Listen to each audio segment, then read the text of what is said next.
So Pooh Shiesty is the dumbest human being on earth. You don't get much stupider than Pooh Shiesty. There are certainly gaps in the evidence. The thing doesn't make sense. Sort of the way it's put together in the complaint doesn't make practical sense about how the way this may have happened. So family I'm very close to live, so they were able to sort of walk us through what happened. They are telling us it was well before, several hours before sunup when they first heard a boom. Officials say all 9 suspects will be transported over to North Texas where they will be sentenced. And the arrest for that 9th suspect will be happening soon.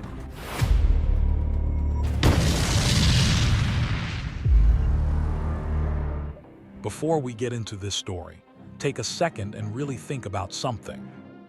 What if one moment, just one decision, could change everything in your life? Your career, your freedom, your future. That's exactly the kind of situation we're about to break down. And no matter where you stand, this story isn't just about fame or headlines. It's about choices, pressure, and consequences. Now listen closely, because this one gets deep.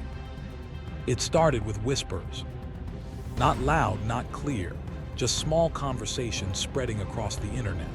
People scrolling, stopping, rewinding clips, zooming into screenshots, trying to figure out what was real and what wasn't. At the center of it all was Pooh Shiesty, but this wasn't just about music anymore. This was about a case, a serious one. And then suddenly, everything exploded. Rumors started flying that his lawyer had quit. Not stepped back quietly, not reassigned, quit just like that. And the reason, people online believed it was because of a leaked video so damaging, so undeniable that even the defense couldn't stand behind it anymore. Now pause right there, because that's how stories like this pull people in, fast, emotional, and incomplete. The truth, it's not that simple. Let's rewind. According to federal prosecutors, everything goes back to one day, January 10th, a recording studio in Dallas, a place that should have been about music, business, and opportunity, a normal meeting. That's what Gucci Mane was expecting. A conversation, a deal, maybe even progress. But prosecutors say what happened instead felt more like something out of a movie. They claim this wasn't a random situation. It wasn't an argument that got out of control. It was planned, coordinated, organized. They say when Gucci Mane arrived, multiple individuals were already in position, waiting, and among them, Pooh Shiesty and several others, including Big 30 and even his own father. That's when everything, according to the allegations, changed. Imagine this. You walk into a room expecting a business meeting, and suddenly the energy shifts. Voices get louder, tension rises, and then, according to prosecutors, firearms are displayed. At that point, it's no longer business. It's fear. Authorities claim that what followed was an armed confrontation. One of the most serious allegations, that Gucci Mane was forced, at gunpoint, to sign documents releasing Pooh Shiesty from his recording contract. Let that sink in. A contract not negotiated, not discussed, forced, but it didn't end there. Prosecutors say multiple people inside the studio were robbed. Watches, jewelry, cash, high-value items taken during the chaos. One victim allegedly choked to the point of nearly losing consciousness. Others couldn't even leave, trapped in a moment that escalated far beyond control. Now here where the story splits. Because in every serious case, there are always two sides.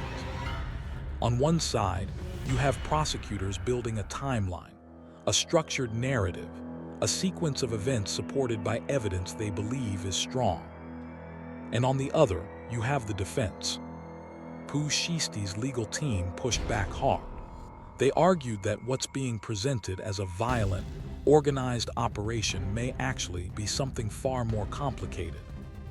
Not simple, not clear-cut. They suggest this could be a misunderstanding, a business conflict that's being interpreted in the harshest possible way. Because the music industry, it's not always clean. Contracts pressure loyalty, money, things can get messy, fast.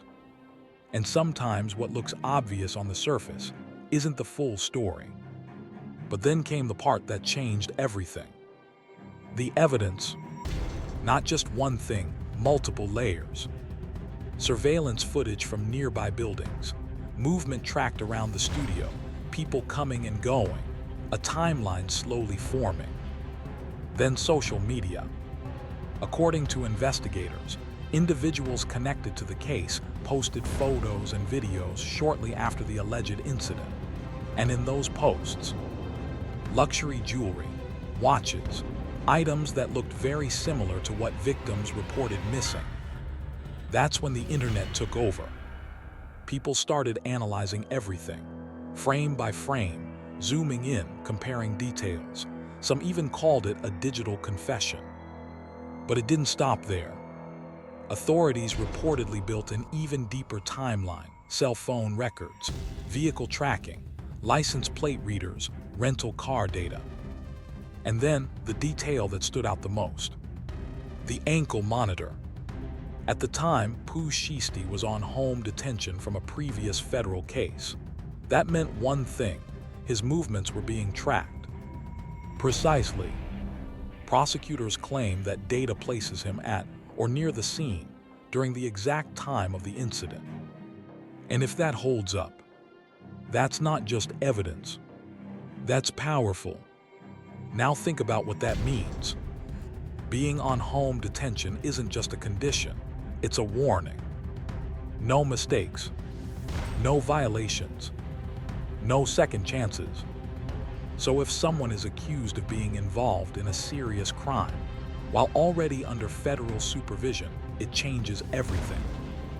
It raises the stakes. It shifts perception. And it puts even more pressure on the outcome.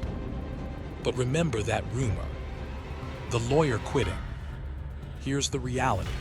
There are no confirmed reports that his attorney walked away because of any video. None. So why did people believe it so quickly? Because when evidence starts stacking up, surveillance, social media, tracking data, it can feel overwhelming from the outside, like the case is already decided. And when people feel that, they start filling in the gaps. Assumptions turn into headlines. Speculation turns into facts. But in the legal world, things are rarely that simple. Attorneys adjust strategies all the time. They bring in new counsel. They shift approaches. They respond to new evidence. That's not quitting. That's the process. And just when things couldn't get more complicated, family got involved. Prosecutors allege that Pooh Shiesty's father wasn't just present, but may have helped prepare for what happened, including printing the contract documents used during the confrontation. Now think about that. This isn't just a group of people. This is personal. Close ties. Real relationships. And when that enters a case like this, it changes how everything is viewed. In total, 9 individuals have been charged, some arrested in different cities, all facing serious federal charges, including kidnapping and conspiracy. Charges that could lead to life-changing consequences, even life sentences. Meanwhile, outside the courtroom, the noise kept growing. Reactions poured in from everywhere. Fans, critics, industry voices. One of the most notable responses came from Rick Ross. He didn't celebrate the situation. He didn't mock it either. Instead, he said something simple but powerful.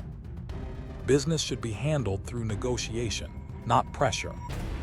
Because once things cross that line, there's no easy way back. At the same time, Pooh Shiesty's family responded in their own way. His mother, Gladys Baines, went live briefly, but instead of addressing the allegations directly, the moment felt cryptic. Music played, messages were posted, but no clear answers. And that only added more mystery. So where does all of this leave us? Right now, this case is still unfolding. nothing has been fully decided. Two completely different narratives are still standing. One says this was a planned, coordinated act backed by strong digital evidence. The other says this is a misunderstood situation, shaped by complex business relationships. And somewhere between those two sides, that's where the truth will be found. But here's the bigger picture.